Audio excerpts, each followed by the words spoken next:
शादी एक समझौता पार्ट 2। शाम हो चली थी। संजना जी अपने कमरे में बैठी हुई थी और चाय पी रही थी। उन्हें रात को अपनी एक फ्रेंड के यहाँ किटी पार्टी में जाना था। वह चाय पीते हुए बस यही सोच रही थी कि मैं रात को क्या पहन कर जाऊँ। तभी संजना जी का एक नौकर जो उनके घर में काफ़ी सालों से काम कर रहा था, लता को उन्होंने अपनी गोद में खिलाया हुआ था और अपनी आंखों के सामने ही बड़े होते हुए देखा है। वह संजना जी के कमरे में आता है और बोलता है, मालकिन लता, बच्ची को अंधेरे से बहुत डर लगता है। आप उन्हें कमरे से बाहर निकाल दें। आगे से ऐसी गलती दोबारा नहीं करेगी। उसके लिए मैं आपसे माफ़ी मांगता हूँ। यह नौकर कोई और नहीं, श्याम काका थे। संजना जी अपने नौकर श्याम काका को घूर कर देखती है और बोलती हैं, ठीक है, आगे से यह गलती दोबारा ना हो। समझा देना उसे, नहीं तो मेरे से बुरा कोई नहीं होगा। श्याम काका बोलते हैं, नहीं नहीं मालकिन, आगे से ऐसी गलती दोबारा नहीं होगी। और फिर संजना जी घड़ी की तरफ देखती हैं और श्याम काका को बोलती हैं, अब खड़ी ही रहोगी या जाओगी भी यहाँ से। तभी श्याम काका जल्दी से चाबी उठाकर बोलते हैं, शुक्रिया मालकिन, आपका यह एहसान मैं कभी नहीं भूलूंगा। और जल्दी से सीढ़ियों की ओर बढ़ते हैं और जाकर दरवाज़ा खोलते हैं तो देखते हैं लता बिटिया ज़मीन पर बेहोश पड़ी हुई थी। वह जल्दी से दूसरे नौकर को आवाज़ लगाते हैं। वह लता बिटिया को होश में लाते हैं और लता बिटिया उन्हें सामने देखकर बहुत ज़्यादा डर जाती है और फूट फूट कर रोने लगती है। लता का श्याम काका से बहुत ही गहरा रिश्ता था। वह अपनी हर बातें श्याम काका के साथ शेयर करती थी। इधर सिंघानिया मेंशन काफ़ी अंधेरा हो गया था और तभी विभा जी की देवरानी कीर्ति सिंघानिया विभा जी के रूम में आती है और बोलती हैं, दीदी आप अभी तक तैयार नहीं हुई। सारे मेहमान नीचे आ चुके हैं और आपका इंतज़ार कर रहे हैं। फिर वह बोलती हैं, ठीक है बाबा, बस तैयार हो जाऊँ फिर नीचे चलती हूँ। अच्छा यह बताओ, बच्चे कहाँ पर हैं? नेहा और शौर्य कहाँ पर हैं?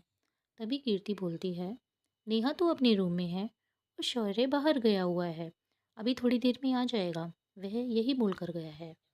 तभी विभा जी बहुत गुस्से में बोलती हैं, तुम्हें मैंने कितनी बार कहा है कि 8 बजे के बाद घर से कोई बाहर नहीं जाना चाहिए। क्या कीर्ति, तुम्हें घर के रूल्स मालूम हैं, फिर भी तुमने शौर्य को घर से बाहर जाने की परमिशन क्यों दी? ठीक है, मानती हूँ उसने जिद की होगी, पर तुम तो माँ हो ना, तुम तो समझ सकती हो बच्चे जिद करते ही हैं। पर ऐसा नहीं है, उनकी हर जिद को हमें पूरा करना चाहिए। तुम्हें उसे जाने की परमिशन नहीं देनी चाहिए थी। कीर्ति सर झुकाकर बोली, सॉरी दी, आगे से ऐसा नहीं होगा। मैं आगे से ध्यान रखूंगी। सॉरी दी, अब तो मान जाओ ना। सभी गेस्ट आपका नीचे वेट कर रहे हैं केक कटिंग के लिए। तभी विभाजी बोलती हैं, ओके ओके, ठीक है, चलो मैं रेडी हूँ। जैसे ही विभाजी नीचे जाती हैं, उनके देवर मोहित उनसे बोलते हैं, भाभी आपने बहुत इंतज़ार करवाया, अब तो केक कट कर लीजिए। सभी गेस्ट कब से आपका वेट कर रहे हैं। हाँ हाँ ऑफ कोर्स, मोहित मेरी वजह से आप सभी को वेट करना पड़ा, उसके लिए सॉरी।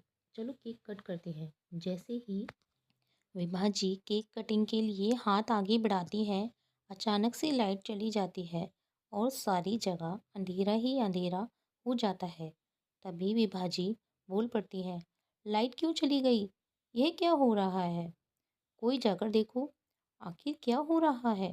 तभी अचानक से सामने से एक लंबे कद का लड़का, उसने वाइट कोट पैंट पहन रखे होते हैं, हाथ में कैंडल लिए हुए सामने से आ रहा होता है। वह कोई और नहीं, विभाजी का बेटा आशीष सिंघानिया है। अपनी बेटी को वहाँ पर देखकर विभाजी बहुत ज़्यादा शॉक्ड हो जाती हैं और उनकी खुशी का कोई भी ठिकाना नहीं रहता। वह पार्टी छोड़कर दौड़ती हुई गेट के पास जाकर अपने बेटे को गले लगा लेती है और बोलती है, आप अचानक से कैसे आ गए? आपने मुझे बताया होता, मैं पहले से ही सारी तैयारी करवा लेती। आशीष बोल पड़ता है, रिलैक्स मॉम रिलैक्स। अगर मैं आपको अपने आने की खबर दे देता तो सरप्राइज़ कैसा रहता और मैं आपको इतना खुश कैसे देखता। इसलिए मैंने आपको कुछ भी नहीं बताया। और विभा जी की आंखों में आंसू आ जाते हैं और वह अपने बेटे को गले से लगा लेती हैं। तभी आशीष बोलता है, मॉम अब बस भी करो, चलो अब केक कटिंग करते हैं, सभी लोग हमारा वेट कर रहे हैं। तभी विभा जी केक कट करते हैं और आशीष अपनी माँ का आशीर्वाद लेते हुए बोलता है, मॉम बताएं आपको आपके बर्थडे पर हमसे क्या गिफ्ट चाहिए। अपने बेटे से आप जो भी मांगेंगी वही मैं आपके कदमों में लाकर रख दूंगा। तभी विभाजी बोलती हैं, सच में मैं जो भी मांगूंगी आप हमें लाकर दे देंगे। तभी आशीष बोलता है, मोम कैसी बात कर रहे हैं, आप एक बार बोलकर तो देखें। विभाजी बोलती हैं, आप हमारी पसंद की लड़की से शादी कर लीजिए। यह बात सुनकर आशीष चौंक जाता है और बोलता है, मोम अब क्या बोल रही हैं? मैं अभी शादी करने के लिए रेडी नहीं हूँ। मैं अभी अपने बिजनेस को और आगे बढ़ाना चाहता हूँ। विभाजी बोलती हैं, हम कुछ नहीं जानते। आपने हमसे प्रॉमिस किया है, आपको अपना प्रॉमिस पूरा करना होगा और हमने आपके लिए लड़की भी देख रखी है। आशीष बोलता है, शादी की इतनी जल्दी भी क्या है? 4-5 साल रुक जाइए, उसके बाद आप जिस भी लड़की से कहेंगी हम शादी कर लेंगे। नहीं, आपको इसी हफ्ते शादी करनी होगी। आशीष काफ़ी सोच में पड़ जाता है और बोलता है, आपने यह कैसी जिद पकड़ ली है? विभाजी बोलती हैं, हम कुछ नहीं जानते। आपको आपकी माँ की कसम, आपको इसी हफ्ते में हमारी पसंद की लड़की से शादी करनी होगी। अपनी माँ की कसम को आशीष ठुकरा नहीं सकता, इसलिए वह बोलता है, ओके जैसा आपको ठीक लगे, आपके लिए तो हम अपनी जान भी दे देंगे। विभाजी अपने बेटे के मुंह से ऐसी बात सुनकर उसको एक थप्पड़ लगाती हैं और बोलती हैं, दोबारा ऐसा बोला तो हमसे बुरा कोई नहीं होगा। भगवान करे हमारी भी उम्र आपको लग जाए। पार्टी ख़त्म हो जाती है और सभी लोग अपने अपने घर को चले जाते हैं। दोस्तों, आगे की स्टोरी आपको इसके तीसरे पार्ट में सुनने को मिलेगी।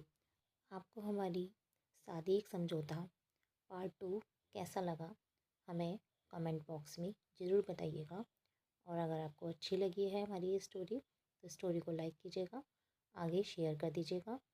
और फ्रेंड्स, आप अगर हमारे चैनल पर नए हैं तो हमारे चैनल को सब्सक्राइब करके नोटिफिकेशन ऑन कर लीजिएगा ताकि आगे की स्टोरी आपको सुनने को मिल सके। तब तक के लिए राधे राधे जी।